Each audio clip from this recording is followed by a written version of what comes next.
Muy buenos días, bienvenidas y bienvenidos a una nueva edición de nuestro ciclo propio, La Intelectual y su Memoria, que hoy se celebra en el marco de las jornadas de inauguración del curso académico 2025-2026 de la Facultad de Filosofía y Letras, que, como sabéis, se ha dedicado al concepto de poesía expandida.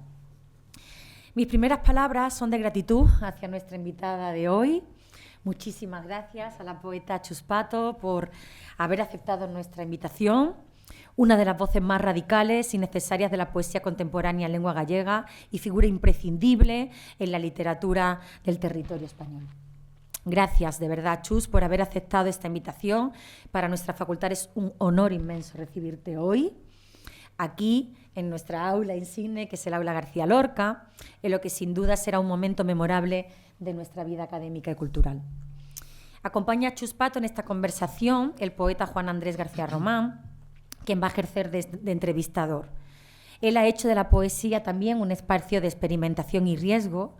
Él será también un cómplice perfecto para recorrer juntos la obra y la memoria de una autora que ha expandido los límites de lo poético hasta lugares insospechados. Quisiera subrayar el valor, como siempre me gusta hacer, que cobra este ciclo en nuestros días, el ciclo de La Intelectual y su Memoria, que parte de una convicción. La entrevista no es un género menor, sino una de las formas artísticas de nuestra época. En ella el pensamiento se convierte en relato, la experiencia se convierte en memoria y la subjetividad se despliega como un mapa vivo de ideas, afectos y de contradicciones. Nos permite acercarnos no solo a la obra de una escritora, sino también a su voz encarnada, a la manera en que elige narrarse y pensarse en el presente, a la manera en que elige ser personaje. Este curso lo inauguramos con ese lema de poesía expandida, porque creemos que ahí se juega gran parte de la vitalidad de las humanidades hoy, en la capacidad de desbordar, de contaminar, de inventar nuevas formas de comunidad estética y crítica. Y qué mejor manera de hacerlo que hacerlo de la mano de Chus Pato, cuya obra ha abierto caminos de insumisión visionarios para la poesía del siglo XXI. Disfrutemos, pues, de este diálogo entre Chus Pato y Juan Andrés García Román y de todo lo que sus voces nos van a regalar. Memorias, ficciones, intensidades, esa materia viva de la que está hecha la literatura y el pensamiento contemporáneo. Vamos a recibirlo con un fuerte, fuerte, fuerte aplauso.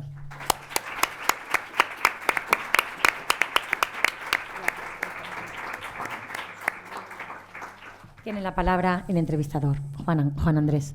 Bueno, muchas gracias, Ana. Gracias a Chus por estar aquí. Gracias a la Facultad de Letras y también, por supuesto, a todos los asistentes que estáis aquí, que bueno, son los que dais vida a todo esto, ¿no? Bueno, la verdad es que es un privilegio, pienso yo, tener aquí en Granada a Chus Pato en este inicio de curso, ¿no? Estos inicios que se relacionan siempre con el otoño, ¿no? Y ahora que no tenemos otoño, pues si no tenemos ni nubes, ni lluvia, ni borrascas, pues tenemos por lo menos una poeta gallega, que es algo que se parece, en cierto modo. Bueno, y en ese sentido sí que también me parece que es una alegría tener una poeta gallega a la que no consideramos una poeta gallega, sino que en buena medida se ha consolidado como una voz nacional, una voz nuestra, que es lo interesante. A mí, por lo menos, me parece que esa es la sensación que da a la vista de la influencia que tienen muchos poetas jóvenes, etcétera, ¿no? O sea, que no es que en este sentido no hay una compartimentación, esa compartimentación típica que siempre ha sido un lastre precisamente para la Facultad de Letras, de la filología, ¿no? Lo que está en románica no está en hispánica, etcétera, ¿no? Pues yo creo que Chus Pato es una buena muestra de que eso va cambiando, ¿no? Y que va cambiando también entre los poetas jóvenes y que, en fin, y bueno, pues esto también es un motivo de celebración en parte, ¿no? Bueno, voy a leer una biografía, un poco para quien no la conozca, bastante oficial, la he sacado de la página del Ministerio, de cuando te concedieron el Premio Nacional. Porque, bueno, no sabía en realidad, hablar de ella, en qué términos, o sea, qué bibliografía escoger, ¿no? Bueno, Chus Pato es una poeta en lengua gallega, autora de varios poemarios, muchos poemarios, por los cuales ha recibido premios como el Premio Nacional de la Crítica, en su modalidad de poesía gallega. Sus poemas han sido editados en países como Argentina, Chile, Portugal, y además esto es una lista que se habrá engrosado en los últimos tiempos, así que no voy a dar lectura de todo ello. Sus primeros poemas aparecieron en la revista Escrita y posteriormente han ido apareciendo en muestras de su obra poética en la revista Luces de Galiza, Festa de Palabras Silenciadas, Andaina, Gume Olisbos, Revista das Letras, etc. Ha publicado algunos de sus títulos, ya digo, es una inmensa cantidad de libros, ¿no? Desde hasta Sonora, ¿no? Que es el que recibió el Premio Nacional en el año 24.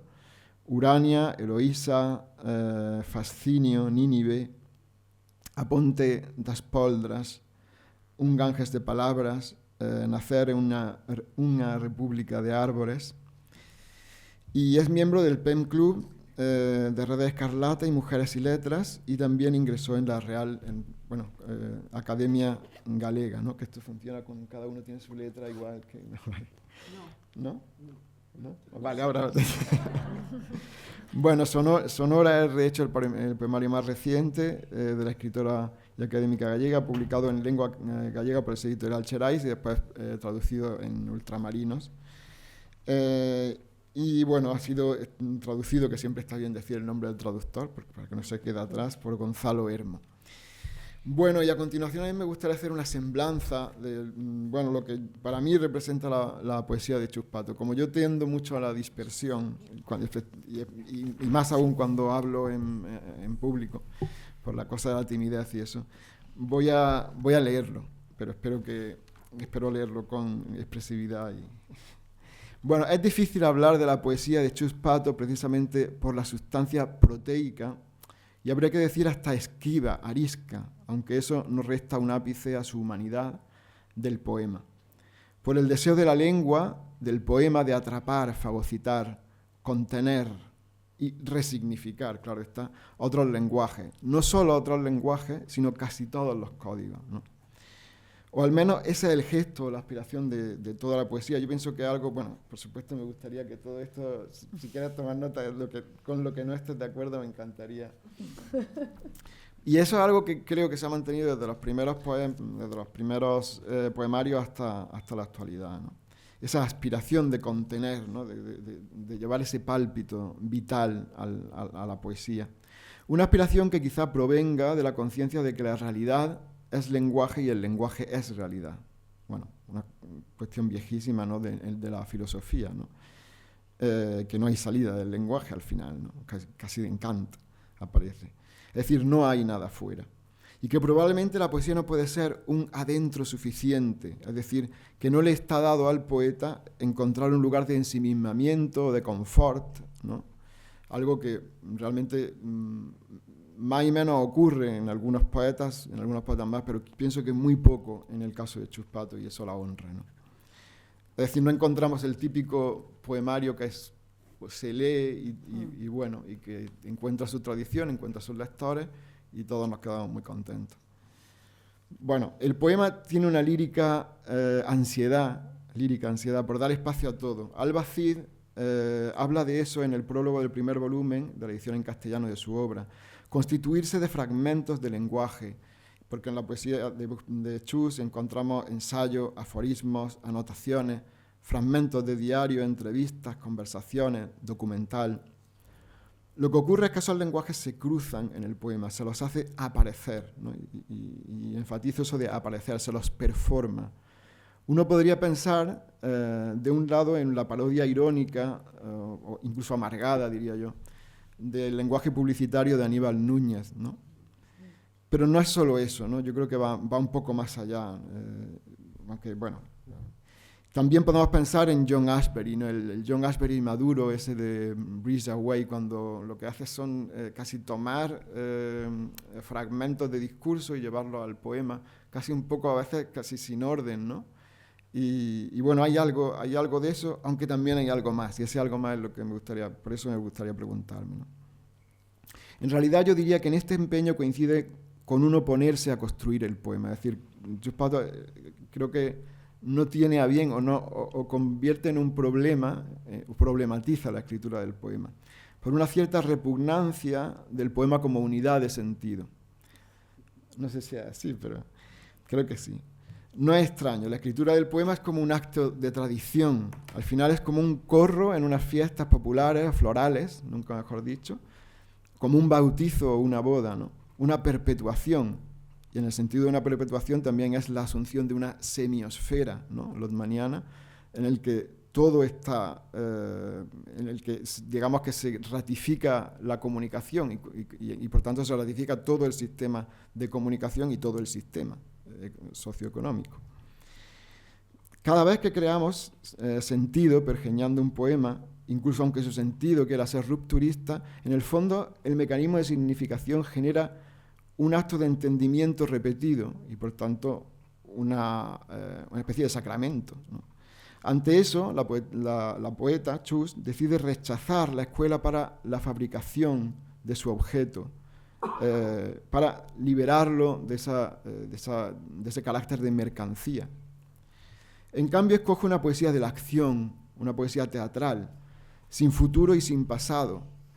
También me parece que eso influye incluso a la hora de mirar toda la trayectoria de Chus Pato, en el sentido de que hay algo muy sincrónico, es decir, en poetas hay una progresión, por supuestísimo, porque tiene que haberla, pero hay, digamos, una coherencia o ese mismo carácter esquivo se da en Sonora y se da en los primeros libros, en Urania, ¿no? Bueno, en cambio escoge una poesía de la acción, una poesía teatral sin futuro y sin pasado, con lo que yo diría que es una dicotomía agónica del arte contemporáneo. Es decir, el arte contemporáneo tienes que escoger entre dos caminos, ¿no? Esto lo señalaba Roland Barthes en el... ¿cómo se llamaba? Dios mío, bueno, ahora me acordaré. Bueno, el primero de los caminos sería, no existe un acto de comunicación real si no existe una satisfacción de unas expectativas, ¿no? El grado cero de la escritura, perdonad. Es decir, al final todo arte se traduce en la satisfacción de una expectativa. Pero claro, la satisfacción de esas expectativas enseguida se transforma en mercado del poema y al poeta lo convierte en un mercader del lenguaje y en realidad también en ese sentido en un sofista, ¿no? En un capitalista. Por eso el poema, lo poetizable, se escabulle, juega al escondite consigo mismo. Para Chus no hay poema que pueda ser diametralmente opuesto a lo que la poesía no es. De hecho, ese límite, pienso yo, de lo que la poesía no es, constituiría una invitación al poema o un reto para que el poema lo conquistase, ¿no? Para retar a la recepción, podemos preguntar, ¿para retar qué? Retar a la recepción, retar a la sociedad, retarse autistamente a sí mismo, ¿no? Bueno, esos serían niveles como una especie de gradación de esperanza, porque claro, un poema puede convertirse en una especie de reto en que se quede en el acto casi autista, solipsista, de enunciación del lenguaje, una especie de suicidio, ¿no? Eso también lo habla Roland Barthes. Y ese sería el grado cero de esperanza, el grado cero de la escritura. Otra cosa es que podamos tender a que ese reto afecte realmente a una sociedad, efectivamente a una sociedad, ¿no? Y la convierta en un lugar mejor, ¿no? Bueno, esperanza en la poesía, esperanza en el sistema de la literatura, en la sociedad y en última instancia esperanza en la historia, con mayúscula, ¿no?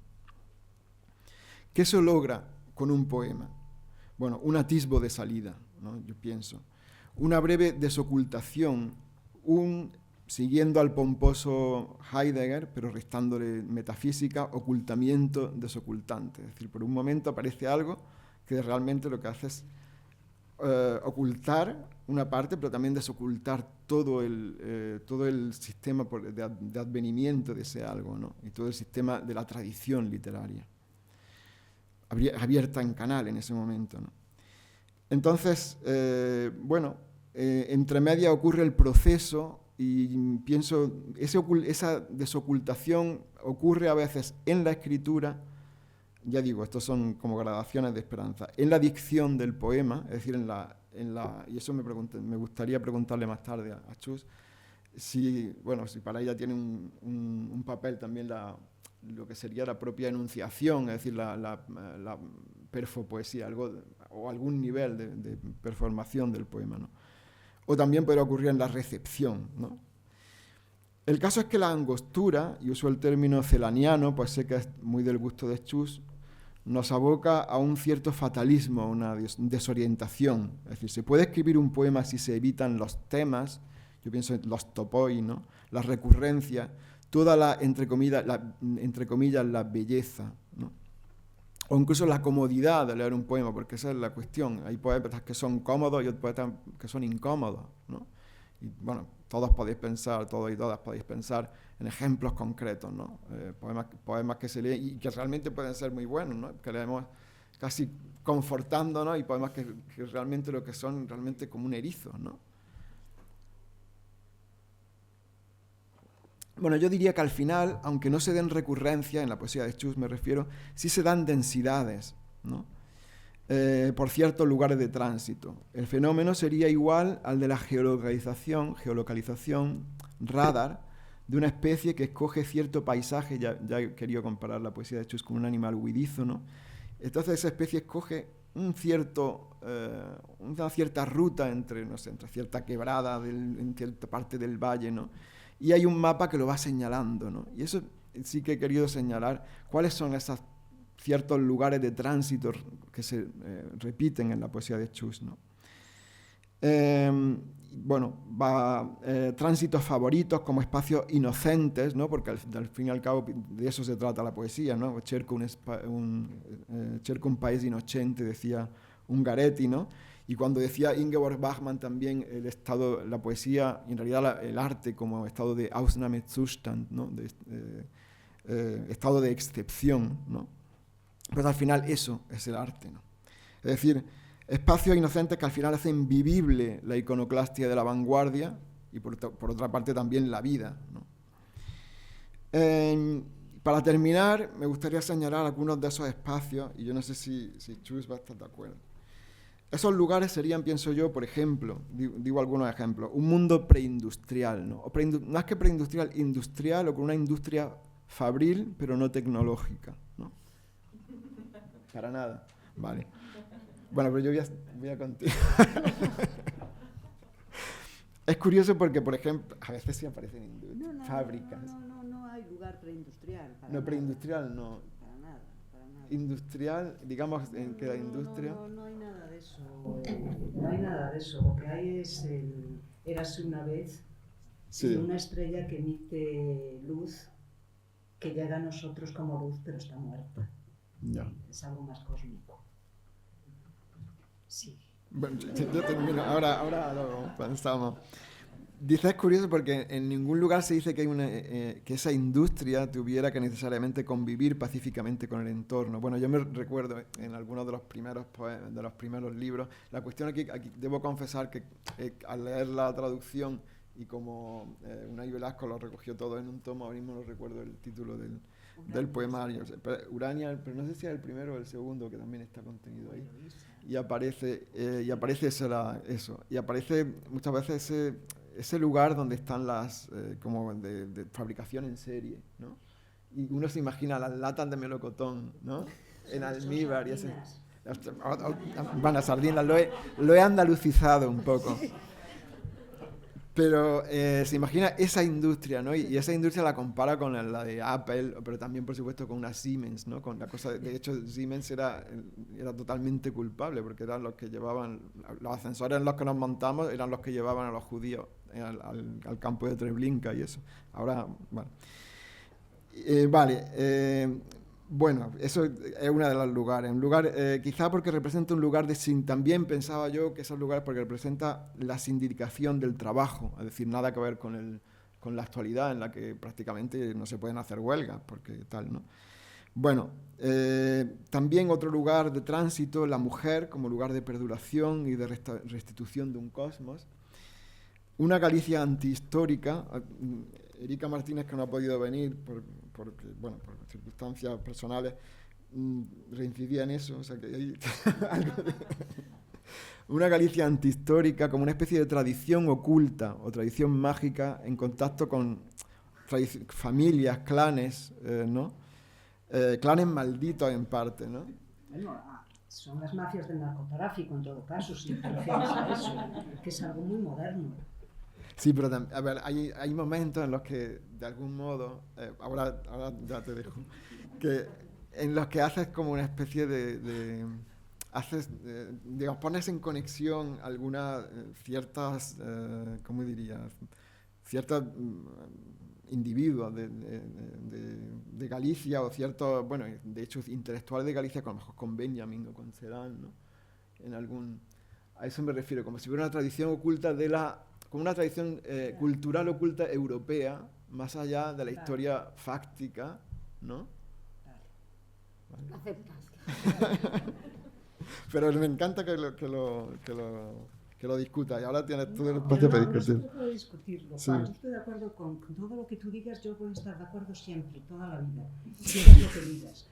Pero es claro, mi visión es distinta. Pues para eso estamos aquí. Yo no vengo de una Galicia mágica, yo lo que vengo es de una Galicia destruida. Ya. Es de eso, una cosa es la magia y otra cosa es la destrucción y el arrase de un territorio, de arriba abajo, ¿no? Yo vengo del franquismo y de 40 años del PP, ¿no? Sí. Entonces no hay magia, ¿eh? O sea, sí, no, claro. Lo que hay es destrucción. Después magia también hay, claro. Claro, pero precisamente muchas veces creo que condenas eso referenciando a aquellos que han sido una contratradición, o sea, un contradiscurso. Es que... ¿Pero de qué tradición hablamos? Vamos a ver, está Benjamin, ¿no? Vale, sí, Benjamin. Para mí Benjamin es muy, muy importante, ¿no? Oh. Es la idea de la dialéctica en suspenso, de la constelación, para mí es muy importante. Y es algo que bueno, después leyendo mucho a Agamben, se va agrupando, y yo siempre pienso que aquí hay un ángel, aquí hay otro, y se cruzan, pero nunca hacen la síntesis. A mí la síntesis no me interesa, ¿no? Me interesa que esto quede vivo, y si se cruza, pero es un instante de cruce, ¿no? Y claro, Benjamin es un señor pues, que puede tener relación con ciertos intelectuales gallegos. ¿Qué ocurre con la tradición gallega a nivel intelectual o a nivel poético? Que es desconocida para el resto de la península. Entonces no se trata de magia, lo que se trata es del desconocimiento. O sea, para mí, como una persona formada en la tradición de mi país, que es Galicia, pues evidentemente hablar de Otero Pedrayo pues es algo muy normal. Otero Pedrayo es un señor que fue catedrático de geografía en la universidad, un señor represaliado en la guerra civil, un señor de derechas, evidentemente, de lo que nosotros llamamos aseración nos, ¿no? Que es pues bueno, los intelectuales anteriores a la guerra civil. Entonces eso está formado por una serie de intelectuales que en Galicia son importantísimos. El más conocido es Castelao, ¿no? Que quizás a Castelao sí, bueno, ya veo que no, por las caras. Sí, un poco menos algunos sí. Pues claro, lo que ocurre es que no hay imagen ni nada de eso, lo que hay es desconocimiento, Juan. O sea, yo vengo de un mundo que para mí es normal. Y en cuanto salgo de Galicia, ese mundo no es normal. ¿Por qué? Pues porque no hay canales de conocimiento. Entonces, bueno, en ese sentido yo me siento muy privilegiada porque tengo mi tradición y tengo otras tradiciones a las que estoy abierta, porque además yo no puedo vivir sola de mi propia tradición, porque es una tradición subordinada y oculta y desconocida. Sí, eso entonces, yo no es que ande reivindicando cosas raras, es que para mí es lo normal. O sea, para mí hablar de Otero Pedrayo es lo normal, sobre todo pensando en que yo he dado clase de geografía y de historia toda la vida. Entonces, bueno, pues se da también esa circunstancia. Son señores comparables con Benjamin, por ejemplo, claro, ¿entiendes? sí. Pero para mí eso es normal, porque yo soy gallega. El problema es que lo que ocurre con la cultura gallega es que es muy desconocida en el resto de la península, pues porque tenemos la historia que tenemos, no por otra razón. Sí, desde luego sobraba la palabra mágico. Claro, es que sí que hay magia, pero sí, como en todas partes. Anda que no hay embrujo en Granada. Es que si nos ponemos así, es que yo bajando para aquí he estado en Cuenca y bueno, pues si hay una ciudad embrujada en el mundo es Cuenca. Y no, por ejemplo, la ciudad en la que yo nací, que es Ourense, que es una ciudad romana. Sí, además con la palabra mágico tendemos como a constituir al subalterno, ¿no? Como el verso ahí claro, tal. claro, por eso yo digo no. Ya. Estoy de acuerdo contigo, No, yo me refiero a que en el poema muchas veces se haga enunciación, o sea, se nombren a los nombres, ¿no? Claro, se nombran a los nombres porque para mí es importante nombrar los nombres por una razón muy clara, porque esos nombres están en continuo desaparición. Porque yo vengo de una cultura que no... Vengo de una cultura extranjera realmente, en el sentido que tú además entiendes perfectamente la extranjería, y que empezaste además hablando de que yo, pues, que te lo agradezco muchísimo, de que yo pues soy una poeta que puede ser nacional. Claro, yo tendría problema con la palabra nacional. Sí. Acuérdate como Hölderlin dice algo que es para mí vital.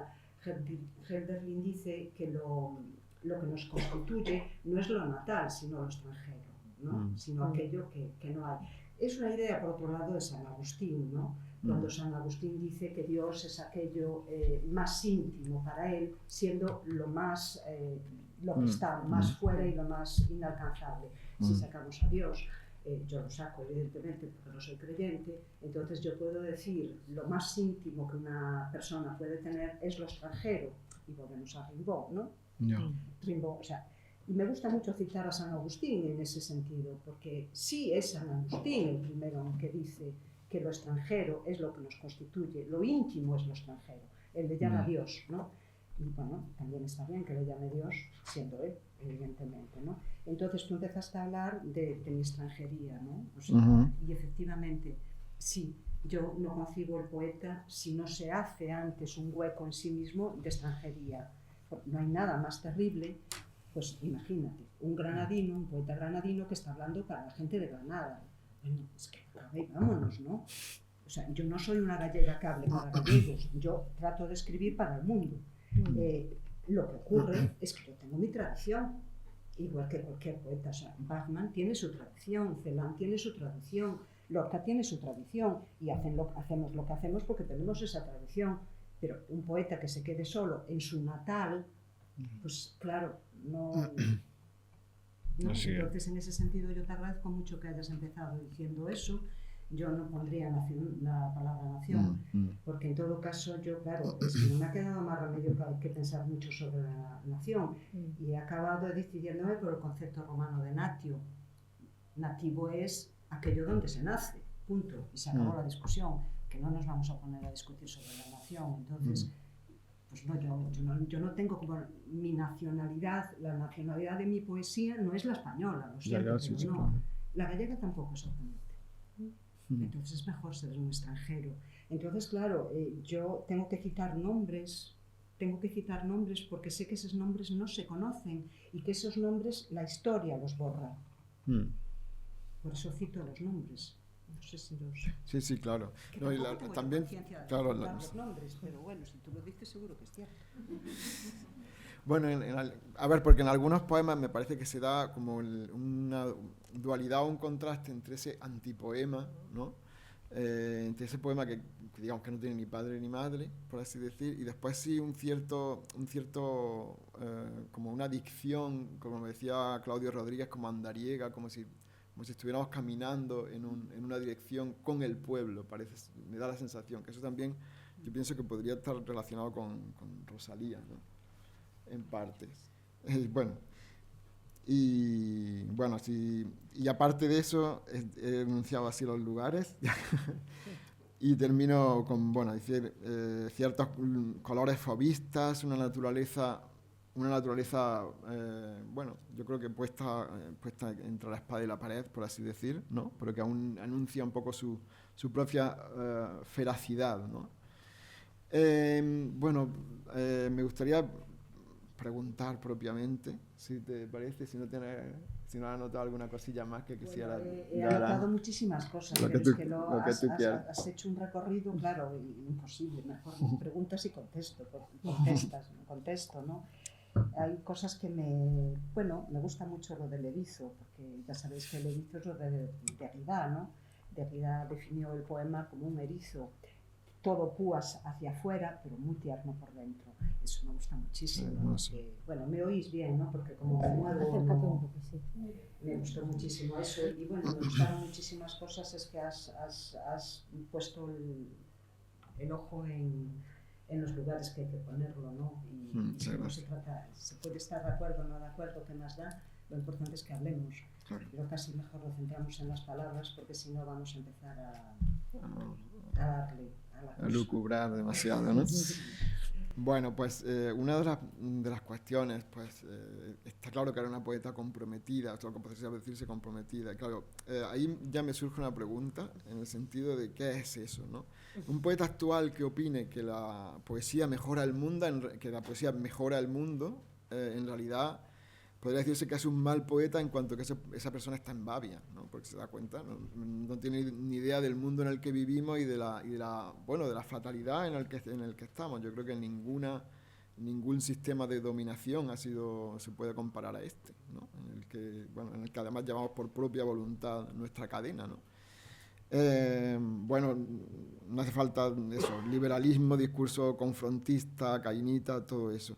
Pero claro, también ocurre que un poeta sin ninguna esperanza tampoco se puede llamar poeta, en cierto modo, ¿no? Entonces yo quería preguntarte cómo vive esa condición de poeta y poeta considerada, ¿no?, por el público ante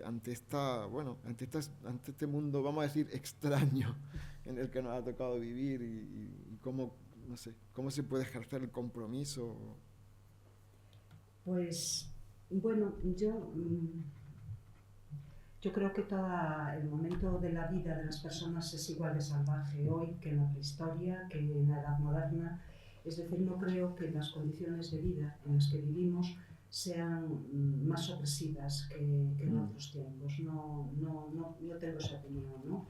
Entre otras cosas porque, claro, es fácil pensar la historia como nos han enseñado, ¿no? Como algo que comienza y avanza y va avanzando.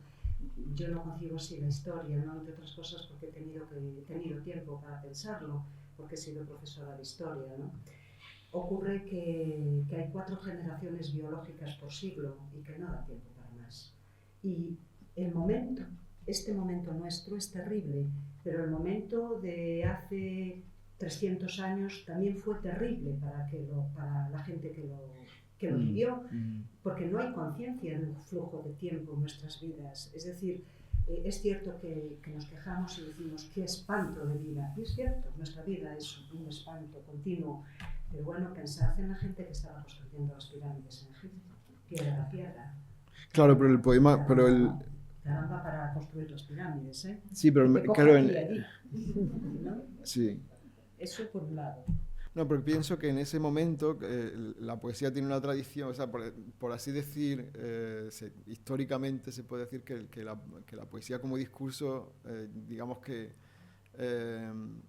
capitula totalmente ante las guerras mundiales. Es decir, un poeta del siglo XVI podría tener por un lado está la historia de los hechos y la historia, ¿no? Y por otro lado la historia del discurso poético, en el que parece que hay una esperanza mayor en la poesía de la modernidad, ¿no? Pero, yo no lo creo, ¿no? Juan.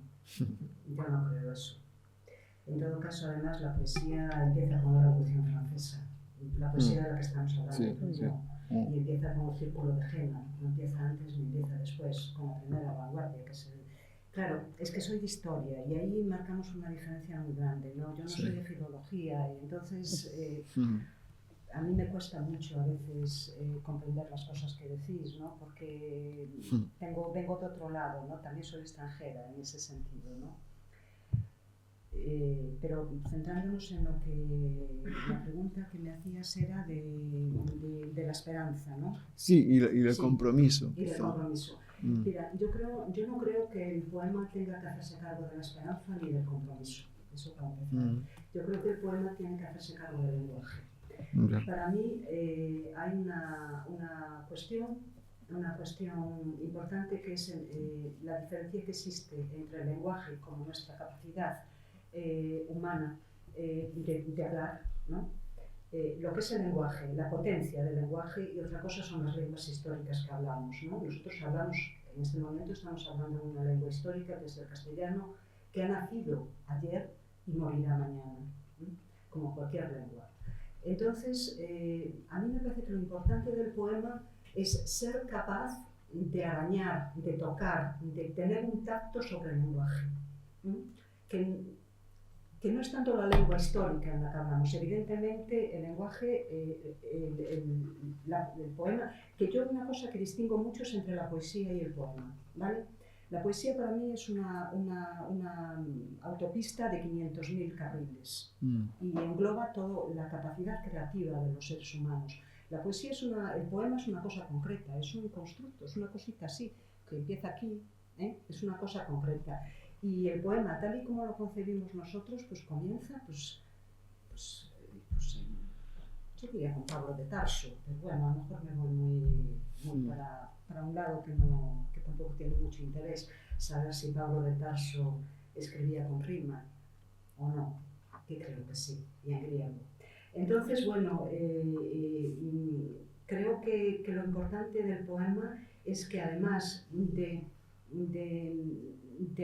hablar en una lengua histórica, porque es que no puede hablar en el puro hecho del performático, claro. Yo hablo, ¿no? Es que sea capaz de tocar, de mostrar eso que es un universal, que es el único universal realmente que tenemos, que es el yo hablo, ¿no?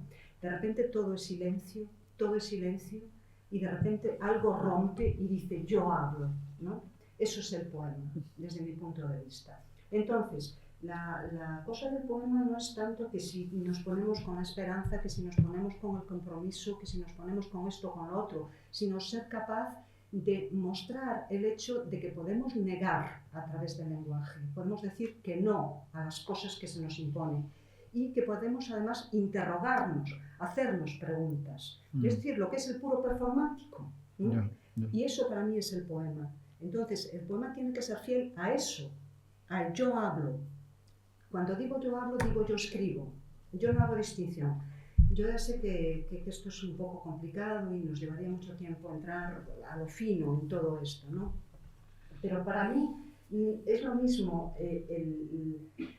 Claro, es que Aristóteles hablaba de la voz, ¿no? Y decía que no, que los humanos no tenemos voz, ¿verdad? Que lo que tenemos es otra cosa. Pues no, yo no estoy de acuerdo con Aristóteles. Yo tengo voz y creo que el poeta precisamente lo que tiene es que tener voz y una voz que nos recuerde que somos humanos, que somos eso, que da igual la lengua histórica, que da igual todas estas cosas que hablamos. No, lo que hay es que romper eso, y hay que ir al lenguaje, ¿no? Y el lenguaje, pues el poema acaba siendo un coágulo porque no podemos salir de la lengua histórica en la que hablamos, pero el poema tiene que ir allá, tiene que ir a esa otra cosa, ¿no? Y en tu poesía se ve clarísimamente eso. Tú eres precisamente un poeta así, que eres capaz de traer lo que es la capacidad lingüística, el que aún no somos capaces de hablar y hablamos, ¿no? Y el poeta se tiene que hacer cargo de eso, Entonces, haciéndose cargo de eso, pues ahí está la esperanza y ahí está todo lo demás que tú me preguntabas. Es decir, yo no escribo poemas para la esperanza, no es que yo lo que trato es decir, hablamos, tenemos ese don, somos capaces de hablar y somos capaces de entendernos. Y a pesar de todas las cosas históricas que nos vienen encima, somos capaces de mantenernos ahí, en ese yo hablo. Yo puedo romper el silencio, ¿no? Yo puedo romper ese silencio y en un momento determinado elegir desobedecer y decir, me pregunto, no quiero esto, y que el poema lo diga. Eso es para mí lo importante, ¿no? Sí, y entonces en ese sentido daría igual en qué idioma, porque me gustaría ahora rescatar, como no ha podido estar con nosotros Erika, me ha mandado las fotografías de alguna de sus preguntas y me dice, la obra de Chus Pato está íntimamente ligada al galego, ¿no? A la lengua de su país, lógicamente, ¿no? ¿En qué sentido podría decirse, pero me parece que lo estás respondiendo, ¿en qué sentido podría decirse que el galego es una lengua de acción y no de consenso? Qué interesante, qué pregunta tan interesante. Es evidente que es una lengua que no es de consenso. Bueno, aquí tendríamos que hablar un poco de lo que pasa en Galicia, ¿no? Yo tomé la decisión de escribir en gallego cuando tenía 17 años, ¿no? Y tomé la decisión de escribir en gallego porque resulta que me di cuenta que estaba... Bueno, pensé, pues si todas mis antepasadas han hablado en gallego y yo soy la primera que no habla en gallego, ¿no? O sea, mi lengua, yo no tengo lengua natal. A ver, esto tendría que explicarlo un poco, ¿no? Sí. Yo he escrito un poema, ¿no?, que dice que mi lengua natal es el fascismo, ¿no? Yo soy una persona que nací en el 55, o sea, todo el periodo de mi formación está ligado al franquismo, ¿no? Entonces, bueno, en ese sentido yo no tengo lengua natal, porque yo la lengua que recibo, o sea, es un conglomerado entre el castellano y el gallego, o sea, mis padres hablaban entre ellos en gallego, pero a nosotros se dirigían en castellano, la educación era en castellano, en fin, que mi lengua natal es el fascismo. ¿Entendéis lo que quiero decir? No sé, no pensaba en absoluto en hablar de estas cosas hoy, ¿no? Me quedan bastante atrás. Entonces, claro, si tu lengua natal es el fascismo, ¿no?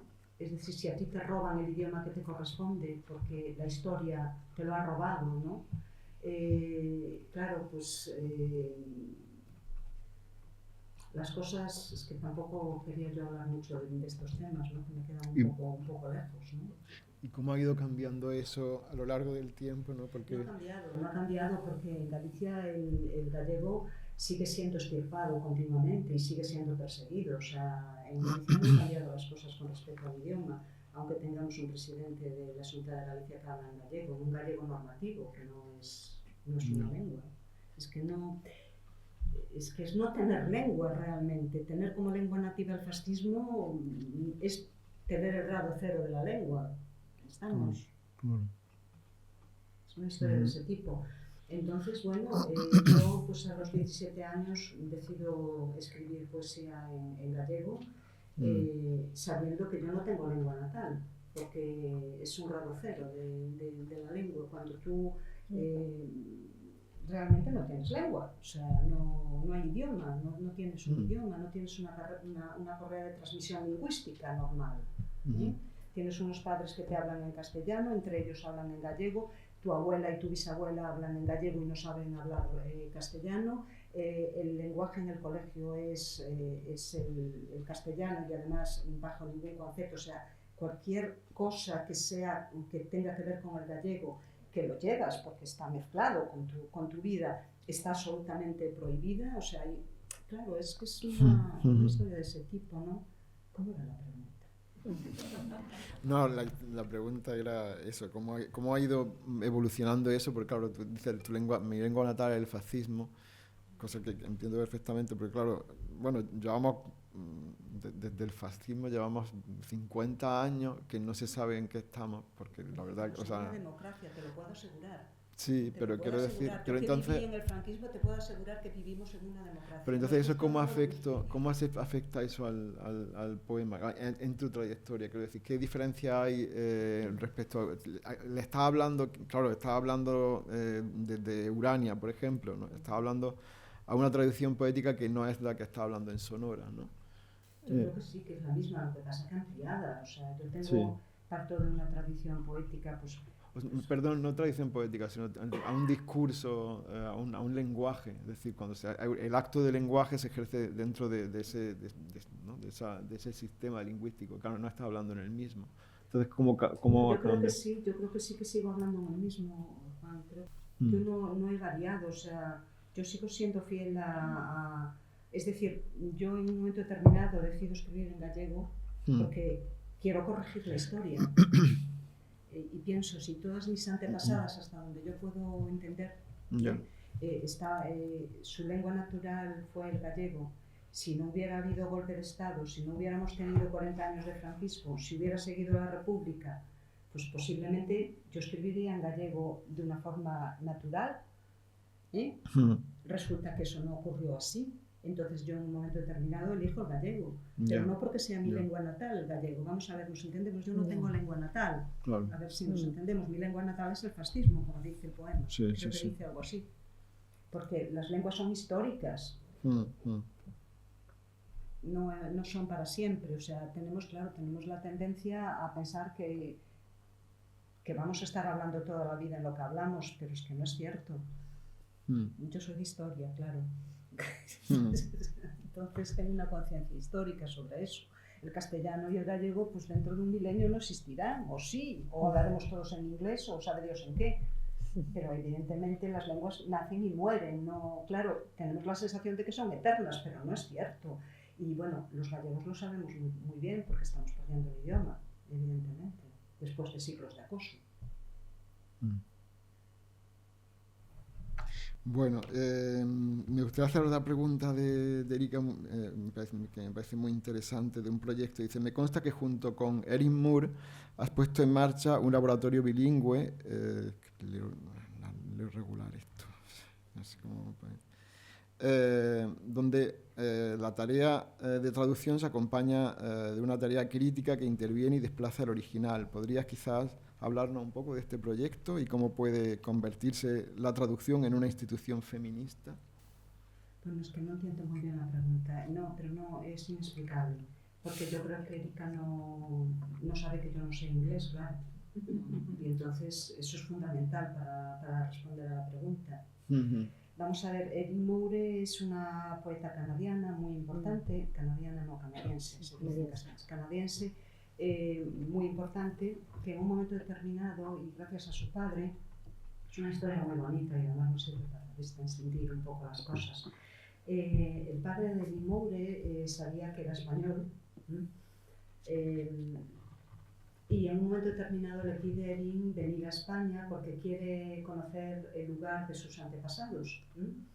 Erin acompaña a su padre a España y busca en un mapa el lugar de donde han marchado los antepasados. Evidentemente es Galicia, podría ser Andalucía, pero sería extraño que fuera Andalucía. Bueno, es Galicia en concreto. Entonces Erin acompaña a su padre a Galicia y Erin se da cuenta de inmediato que allí no se habla castellano, porque ella sabe algo de castellano, ¿no? Estamos hablando de una poeta muy importante en Canadá, ¿no? Y se da cuenta que allí hablan otro idioma, ¿no? Entonces, bueno, Erin, su padre vuelve a Canadá, su padre se muere, vio la tierra de sus antepasados, todas esas cosas que pasan con los gallegos y esas historias. Pero Erin vuelve a Galicia, aprende gallego. Erin tiene por un lado esta vía gallega y por otro lado una vía de Ucrania, ¿no? Ucraniana. Aprende gallego y un buen día yo pues, recibo una llamada telefónica de Erin que me dice que quiere traducir en Metalá, que es uno de los libros más complicados que yo he escrito, ¿no? Y yo le digo que sí, que muy bien, que muchas gracias. Y ahí acaba la cosa, pero es cierto. Erin traduce Metalá y traduce 7 libros más que se publican en... O sea, no solo los traduce, sino que los publica. Y de repente, pues, yo me convierto en una persona más o menos conocida por esos mundos, ¿no? Por Canadá, por Estados Unidos, es decir, que hay 7 libros míos traducidos al inglés y publicados en Gran Bretaña, en Canadá y en Estados Unidos, fundamentalmente en Estados Unidos, lo cual es algo muy extraño, ¿no? Bueno, claro, entonces la pregunta que ya... Porque tú no interviniste yo no en intervengo en esas traducciones. Yo sé que son muy buenas traducciones porque me llegan de todos los lados de personas que sí saben inglés y saben gallego, pues que evidentemente que las traducciones de Erin son extraordinarias, ¿no? Y entonces y me encuentro con una proyección, y esto todo sucede antes de que se me traduzca al castellano, ¿no? Entonces me encuentro con una proyección, pues hemos estado en Harvard, claro, pues las dos, esas cosas extrañas que pasan a veces en el mundo, porque Erin es una persona importante en Estados Unidos y en Canadá y en la lengua inglesa, ¿no? Pero claro, yo no intervengo en esas traducciones porque yo no sé inglés. Entiendo. Entonces no sé yo muy bien lo que me pregunta Erika. Sí, bueno, por el proceso de traducción y porque ella creo que tenía entendida que era una especie de taller. Bueno, pues si os parece podemos dar un poco, tenemos 5 minutos aún, ¿no? Sí. La palabra al público. Tengo algunas preguntas, pero son de Galicia y me da un poco de miedo.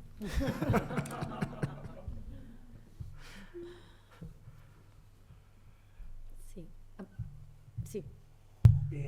Yo quería preguntarte por...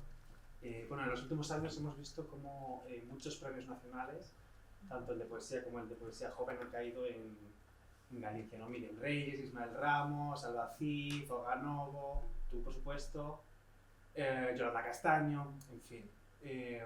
Y bueno, pues quería preguntarte cómo vivís esto desde allí, si sentís que además de este reconocimiento institucional también hay mayor repercusión vuestra, mayor presencia vuestra en los festivales, en el mundo literario, tanto dentro como fuera de Galicia y también fuera de España, por tanto.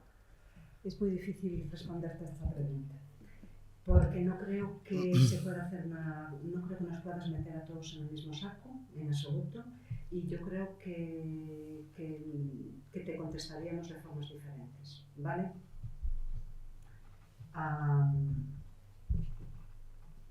Yo no sé hasta qué punto en Galicia les gusta que ganemos premios nacionales, ¿eh? Te lo digo muy en serio, tú lo sabes. Bueno, es que ella es gallega, de alguna manera. Mi madre. Quizá no lo sepáis, pero es gallega, ¿no? Entonces sabe, a lo mejor lleva un poco de ventaja. Es muy complejo, es muy complejo. Tampoco te creas que en Galicia les gusta tanto que ganemos premios nacionales, ¿eh? No vais a pensar que estamos ahí esperando que nos den el nacional. Galicia es una tierra muy desconocida en el resto de España. Hay cosas que yo creo que de Galicia que no se conocen, ¿no? Sobre el Premio Nacional de Miriam Reyes, creo que va por otro lado. Porque, bueno, he estado yo en el jurado, además, y Miriam Reyes ha escrito un libro en gallego y todo el resto lo ha escrito en castellano. Entonces yo no metería exactamente a Miriam Reyes en el mismo lugar que todos los otros premios nacionales, ¿no?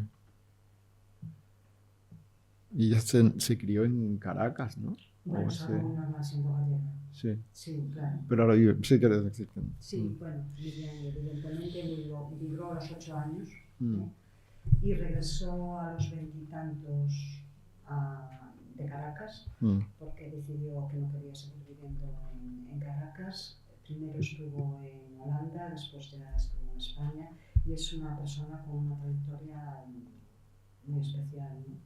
Yo valoro muchísimo la obra de Miriam Reyes y yo no tengo ningún problema con la historia de las nacionalidades, pero Miriam Reyes jamás va a ser estudiada como una poeta gallega en Galicia, ¿no? O sea que la parte, eso es la parte.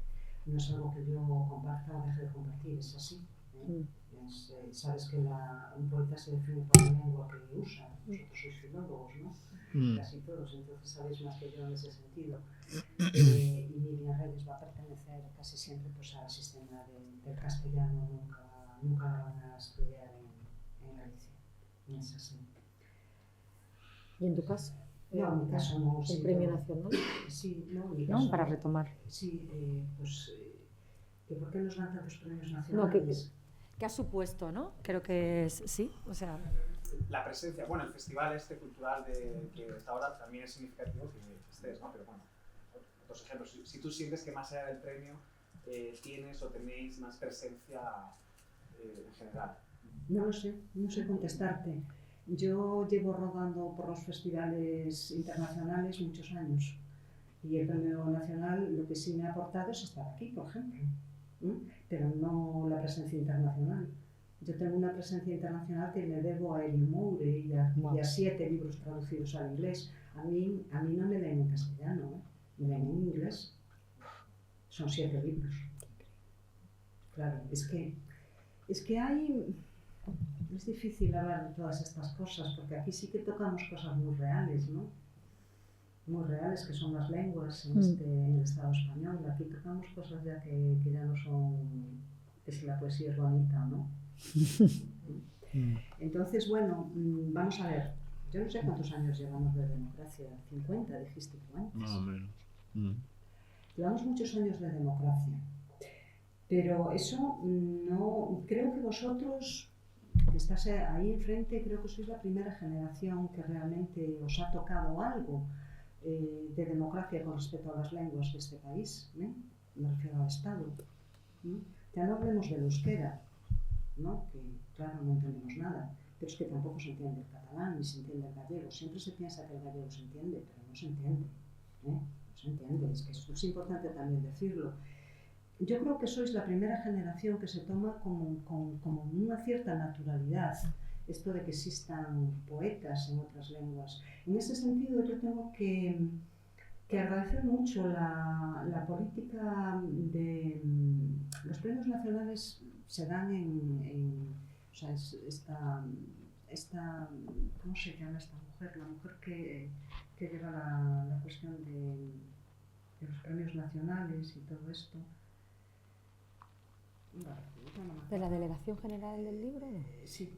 ¿María José Gálvez? Sí, a María José Gálvez. Sí, yo tengo que agradecer mucho la política cultural que hace María José Gálvez, ¿no? Porque sí que es una persona que por ser valenciana y por tener un idioma, por tener como idioma el catalán, y aún en este premio nacional último en el que yo estuve, en el jurado, porque me correspondía estar, María José Gálvez en un momento determinado dijo que su abuela no sabía hablar castellano. Estamos. Y ella es muy, bueno, es una persona que es curioso porque no ha conseguido ningún premio nacional en catalán, ¿no? Bueno, porque tenemos tantos premios nacionales los gallegos. Pues no sé, yo no sé decírtelo, pero sí, lo cierto es que van uno tras otro. Azucena. Pensaba al hilo de los premios nacionales que es una consecuencia de los años que llevamos mirando la poesía gallega. O sea, ya tocaba, de hecho. ¿Cuántos años llevamos mirando a poetas, María Ferreiro, Novo, y esforzándonos por leer aquellos libros que no nos llegaban en castellano? Yo tengo muchas amigas gallegas y he hecho el esfuerzo, y efectivamente no es tan fácil entender gallego, por mucha voluntad. Pero a mí me parece que los premios llegan cuando ya llevamos mucho tiempo mirando hacia esa poesía. Y pienso también, al hilo de, un poco retomando esa idea de cómo la poesía es un artefacto político, podemos decir, biológico, como que es una acción, ¿no? Sí. La importancia que tiene la poesía gallega para el gallego también. A veces estamos perdiendo la idea de poco, pero si tenéis unas poetas tan magníficas, y esa poesía sobre todo de mujeres, además, ¿no? Yo diría que, pero claro, son las abanderadas, ¿no? de la lengua gallega, o sea, que es una resistencia. Nosotros vemos como un esplendor, parece que es una resistencia, ¿no? Es una resistencia. Sí, es una resistencia, y yo creo que es un momento, o sea, nosotros estamos perdiendo la lengua, o sea, cuando yo era pequeña se hablaba gallego en todas partes, hoy prácticamente no se habla gallego, o sea, daros cuenta que llevamos. O sea, nosotros no hemos tenido gobiernos democráticos, a ver sí tenemos gobiernos democráticos porque votamos lo que votamos, pero hemos estado gobernados por el Partido Popular toda la vida, ¿no? Y perdonadme que les tienda a algo tan así, pero es que es así, ¿no? Es esto así. Entonces, pues bueno, quizás la poesía gallega es como es porque sabemos que esto se acaba. Que es así, ¿no? Bueno, pues es así. ¿Hay otra pregunta allí? Sí. Hola, buenos días. Eu son galega, son do 93. Non son filla do fascismo, mas a miña nai é maestra e a mí falaban en castelán na casa, ainda que ela facía un esforzo no cole por falarles galego os nenos e ten unha ideoloxía de esquerdas, é unha persona nacionalista, ela sí é filla do fascismo, e o galego non é unha lingua natural para ela, porque os seus pais fixeron un esforzo de falar catalán, de falar castelán para ter ese mellor futuro que se esperaba. Mas cando estás falando agora de como se está perdendo o galego, non sientes que tamén hai unha especie de resistencia, unha especie de rexurdimento, non só no ámbito literario, pero tamén nas artes, non sei, con nova música, Techno Tradi, que está tan de moda, muitas outras formas de identidade que estamos mostrando activamente algumas persoas. Eu, por exemplo, estou facendo esforzo de empregar o galego cando estou en Galiza, ainda que me estén falando en castelán, porque hai moita xente que entende o galego perfectamente. É verdade que a xente ten que facer un esforzo, mas é unha lingua romance. Entón, eu creo que a linguaxe é un artefacto magnífico para a miña mellor tecnoloxía que inventou o ser humano, que non inventamos a nada para crear un sistema para relacionarnos e poder seguir creando cousas. Eu sou unha language nerd, eu falo galego, falo inglés, falo portugués, falo castelán, entendo outros idiomas e sempre que teño a oportunidade de mirar o mundo a través de outra lingua, eu fago un esforzo activo por intentar expandir esa ventana e comprendela máis. Entón, eu creo que sí que se está perdendo, pero que estamos en esa decaída fai moito tempo, que no presente, nos últimos anos, eu sinto como que hai un impulso, unha forza de un colectivo, que é verdad que somos un colectivo minoritario, pero que estamos empuxando para loitar para que siga latindo esa identidade a nosa lingua. Sí, pero non sei cal é a pregunta que me faz. Entón, perdón, que tamén me disperso moito. O sea, ti non crees que exista, o sea, ti crees que a lingua se está perdendo, pois o que entendín eu, e non crees que estemos nun momento que hai un pouco de rexurdimento? Non, en absoluto, non hai resurgimento ningún. Voy a hablar en castellano para que me entienda todo o resto do mundo. Non hai ningún resurgir del gallego. Las estadísticas, mira las estadísticas. Otra cosa es que haya personas de tu generación, que sois un grupo de personas que lo tomáis como una lucha y que lo reivindicáis y tal. Cuando yo era pequeña, el 90% de la población en Galicia hablaba gallego. Eso no existe hoy, la lengua se está perdiendo, nos guste o no nos guste, eso es así. Es bueno saberlo, además. Es bueno saberlo. Yo entiendo que te resulte fastidiado, ¿no? Entiendo que te guste pensar que la lengua no está perdida. Pero sí está perdida, claro que está perdida. A no ser que...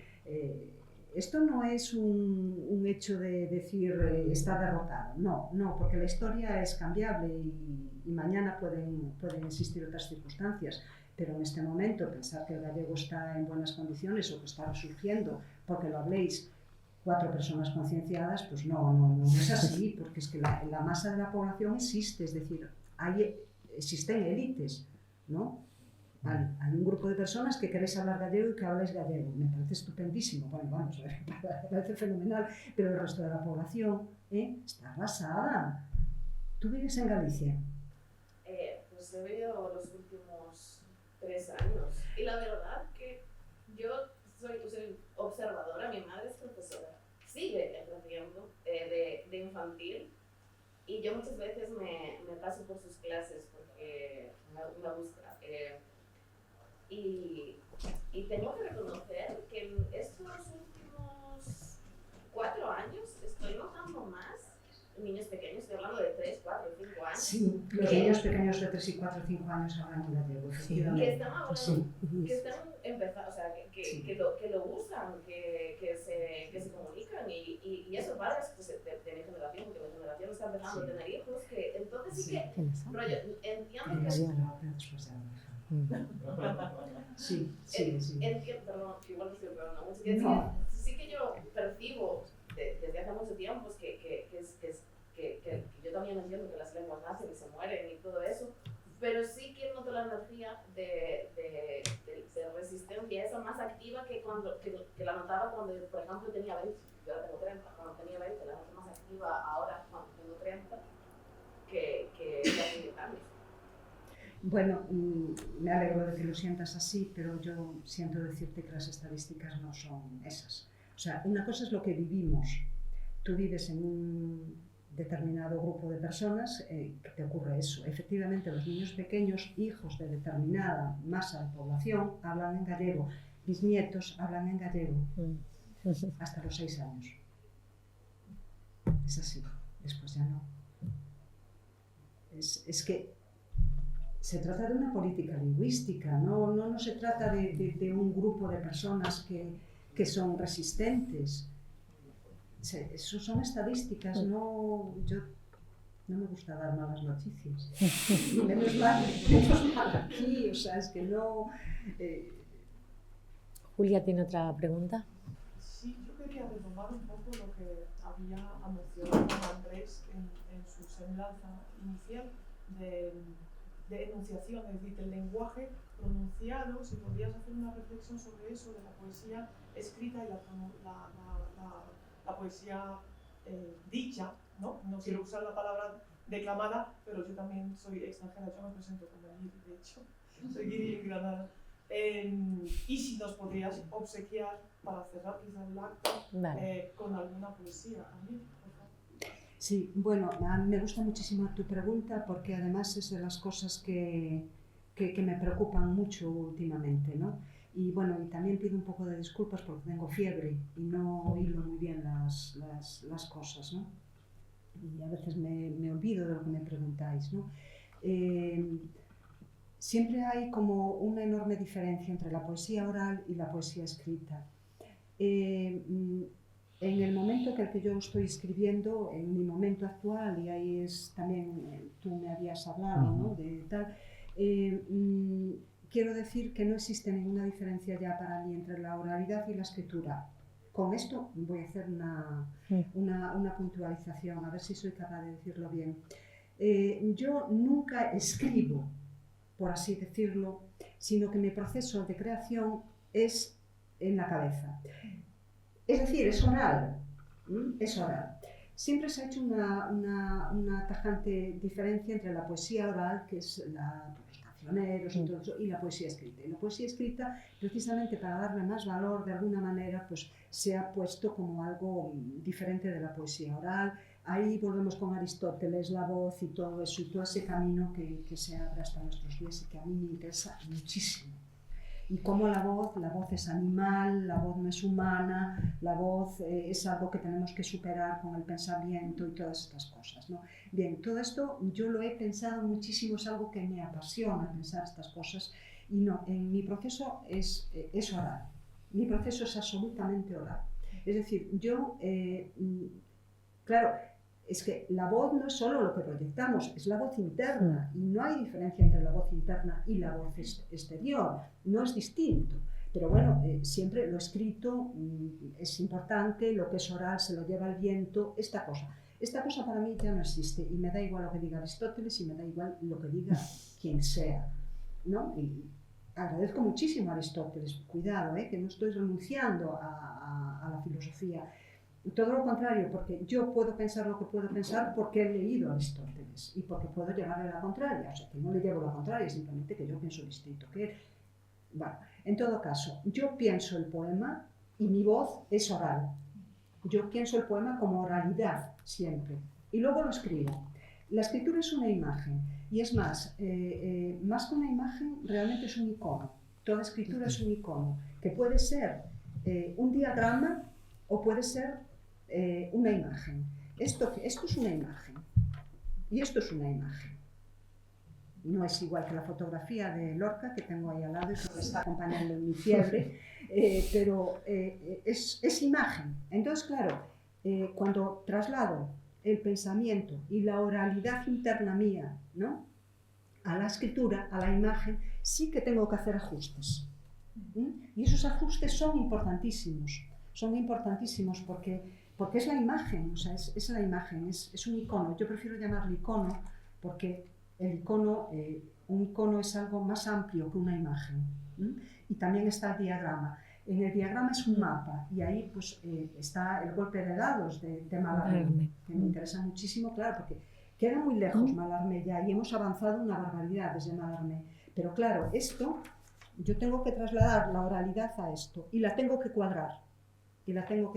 ¿No? Y ahí es donde a veces muchos elementos de la poesía que no son orales, que no son exactamente orales, porque ahí está el performativo. Cuando hablaba antes de Virno y del performativo absoluto, del yo hablo, cuando se rompe el silencio y alguien habla y le coincide lo que habla con la tal. Entonces, en la poesía también está el gesto, está lo preoral.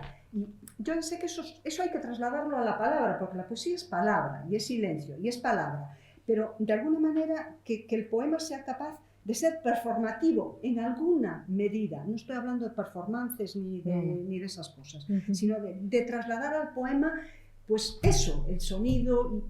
Cuando lo recitamos, pues yo no recito bien, pero intento, pues como ahora, que me estoy moviendo y no quiero estar quieta, me estoy moviendo. Y en este momento es un momento importante para mí, porque creo que estoy trasladando algo.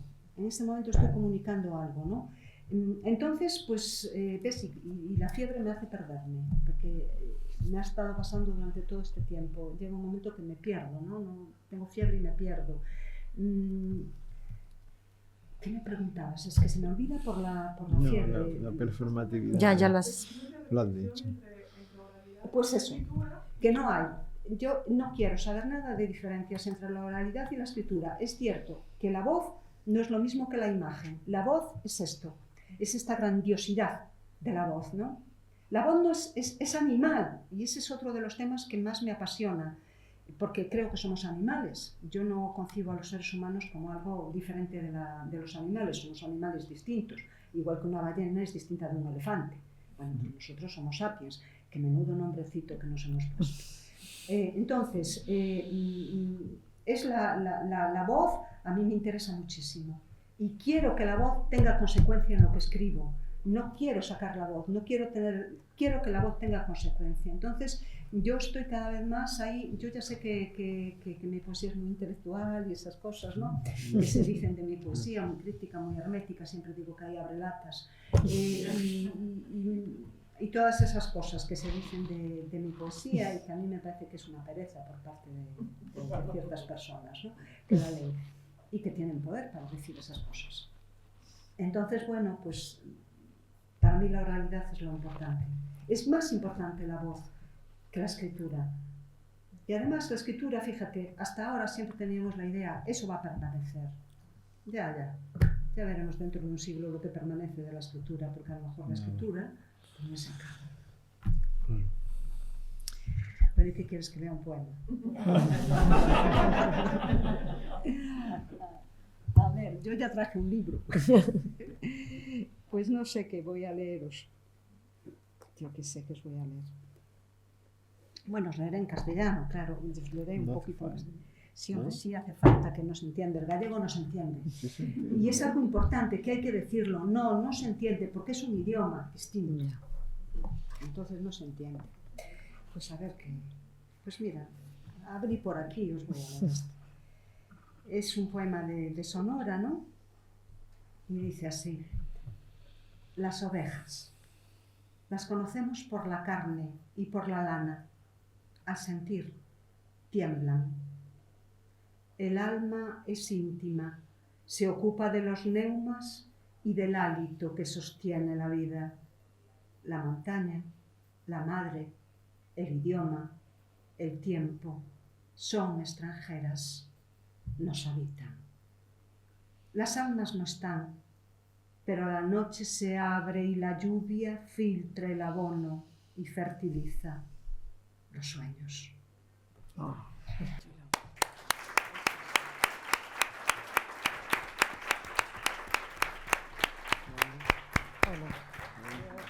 Muchísimas gracias a Juan Andrés, a Chus, gracias por vuestras voces y gracias por los abrelatas. Muchas gracias.